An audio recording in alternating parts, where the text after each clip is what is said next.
While sorting through her family's stored papers, Eleanor opened a small, leather-bound address book. Tucked inside was a loose page in her grandmother's handwriting. The ink spelled out a confession. I fed it myself. My secrets, my shame. It never stops. It only grows. Eleanor was not prone to superstition.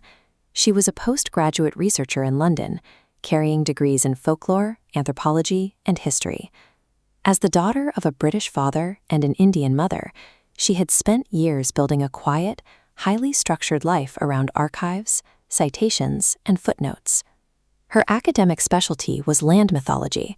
She studied the oral traditions of communities that assign human hunger to physical places, tracking how groups project their collective trauma onto mountains, forests, and valleys.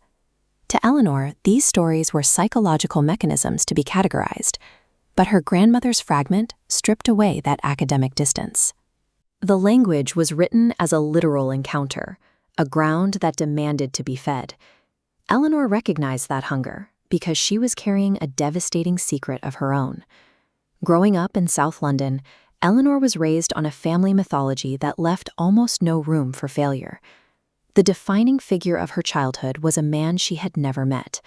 Her grandfather, Edmund Hargrove, existed in the house as a towering shadow, a man whose legacy was defined by an absolute devotion to protecting others. Edmund arrived in northeastern India in 1940 as a physician. Unlike other administrators, he walked into remote villages with his medical bag. He lived by an Arabic verse, "Whoever saves one life, it is as though he has saved all of humanity." In 1945, British soldiers arrived at his home looking for local resistance members. Edmund left the safety of his house, hiked to a neighboring valley, and placed himself between the soldiers and the villagers.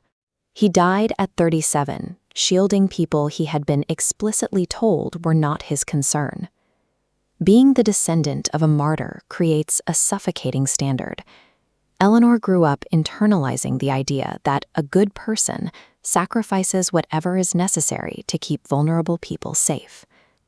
This standard collided with reality when Eleanor's younger sister, Isabel, was diagnosed with Guillain-Barré syndrome. The disease reorganized the entire family around Isabel's unpredictable physical needs. Taking care of a GBS patient requires specific arithmetic. Caregivers calculate the exact line between too much assistance and too little.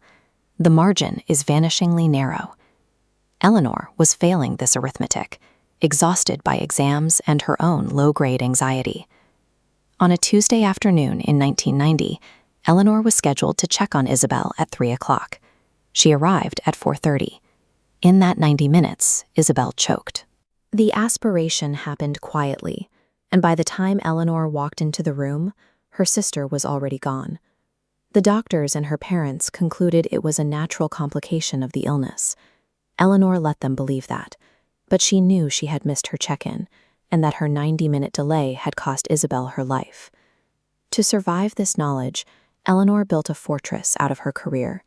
She threw herself into anthropology, analyzing the trauma of strangers to maintain a safe clinical distance from her own. Now, years later, she sat in her London home staring at her grandmother's handwritten fragment. The slip of paper forced the myth of her grandfather, the ultimate protector, to stand alongside her own reality as the ultimate failure. Eleanor's academic expertise allowed her to recognize the linguistic register of the note. She saw a literal record of a supernatural encounter, where others might see only metaphor. The grandmother's note centered on Checkpoint, a property in the hills of northeast India. On this ground, unspoken things carried physical weight. The earth itself grew larger and hungrier with every secret it was given. Eleanor closed the address book. She opened a fresh notebook and wrote a single line. Checkpoint, Catherine's property, northeast India. She underlined it. The academic distance was gone. Eleanor had finally found a physical destination for her suffocating secret, aligning her path with the darkest corners of her family legacy.